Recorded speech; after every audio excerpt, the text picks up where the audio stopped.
करतोय, किती दिवस केलं पाहिजे? मग त्या सगळ्या माइंडसेट मधून बाहेर पडून कुठेतरी स्वतःची संस्था चालू केली. 2018 ला स्वतःची संस्था चालू केली. छान ऍडमिशन होते. अचानक कोविड आलं आणि त्या कोविडच्या सिच्युएशन मध्ये असं घडलं की जे उभं केलं होतं ते ढासळलं. बघा आपलं सुद्धा असंच घडतं. आपण आयुष्यामध्ये एखादा व्यवसाय सुरू करतो, एखादे नवीन डिसिजन घेतो, एखादं पाऊल उचलतो आणि तिथे फेल्युअर आलं की आपण कुठेतरी जमीनदोस्त होतो. पण खरं बघायला गेलो ना, ज्यावेळेस आपण जमीनदोस्त झालेलो असतो ना, त्याच्या पुढे ईश्वराने आपल्यासाठी सगळ्यात मोठी संधी उपलब्ध करून दिलेली असते आणि ती संधी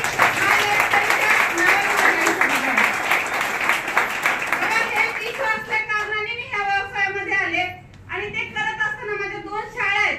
त्या शाळा चालवत असताना मी हा व्यवसाय करते. फक्त 2 वर्षामध्ये ZTC रँक पर्यंत आले. त्या सगळ्याचं श्रेय माझ्या अप्लायन्सला जातं. पण पहिली गोष्ट एक सांगेन की आज मार्केट चेंज होतंय. ही जी तरुण पिढी आहे ना, आम्ही खरंच म्हणजे थोडं लकी आहे की खूप उशिरा ह्या व्यवसायामध्ये आलो. तुमचं नशीब आहे, तुम्हाला खूप लवकर हा व्यवसाय कळून मिळतोय. आज जे समाज चेंज होतंय, आज जे मार्केट चेंज होतंय, आज ज्या करिअर ऑपॉर्च्युनिटी चेंज होतात ना, जागा होण्याचा दिवस आहे. बघा आज जर नोकरी कराल ना, तर त्या नोकरीमध्ये आणलेल्या छोकरीला खाऊ पण घालता येणार नाही जर रियालिटी बघितली तर. आणि मुली भेटत नाही हा प्रश्न नाहीये. आपली तेवढी कॅपॅसिटीच नाहीये की आपल्यासाठी 4 मुलींनी लाईन मध्ये उभं राहावं. तर त्याच्यासाठी तेवढी पात्रता निर्माण करण्याची गरज आहे. ती पात्रता फक्त माय लाईफस्टाईल देते. आणि माझ्या बहिणींना मी आवर्जून सांगेन, काहीच कमी नाहीये. आयुष्यभर सॅक्रिफाईस करत आलो. आई वडिलांनी सांगितलं बाहेर जायचं नाही, बाहेर नाही गेलो. आई वडिलांनी सांगितलं हेच एज्युकेशन करायचं, तेच केलं. मुलांचं ऐकलं, नवऱ्याचं ऐकलं, स्वतःच्या अस्तित्वासाठी कधीच लढलं नाही. आज माझा शब्द आहे, फक्त चांगल्या नीतीने, चांगल्या न्यायाने आणि चांगल्या विचाराने या मला हातात हात द्या. उद्या तुमचं नाव स्टेजवरती घेतलेलं असेल. फक्त 2 मिनिटं दिली आहेत.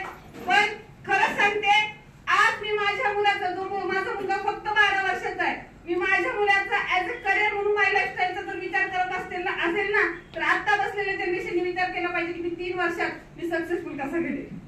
तर याच्यासाठी येण्यासाठी खूप शुभेच्छा आहेत. आतापर्यंतचा प्रवास ज्या ग्रेट अप्लायन्सच्या मदतीने, सहकार्याने पार केला, त्यांना कसं विसरेल. या सगळ्या प्रवासामध्ये आमच्या सगळ्यांचे गुरुवर्य RTC लीडर हर्षद गोळे सरांनी पावलोपावली हातात हात देऊन आम्हाला नवीन संधीपर्यंत पोहोचवलं. मी त्यांना मानाचा मुजरा करते.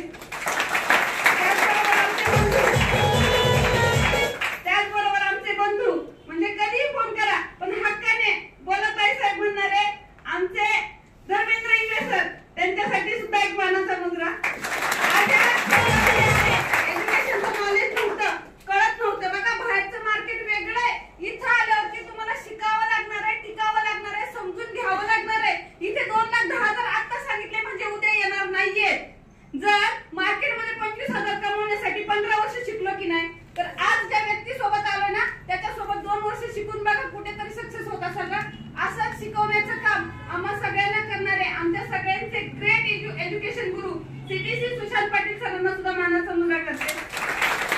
त्याचबरोबर आमच्या सगळ्यांचे लाडके लीडर, आपल्या सोलापूरची आन बान शान तात्यासाहेब इंगळे सरांना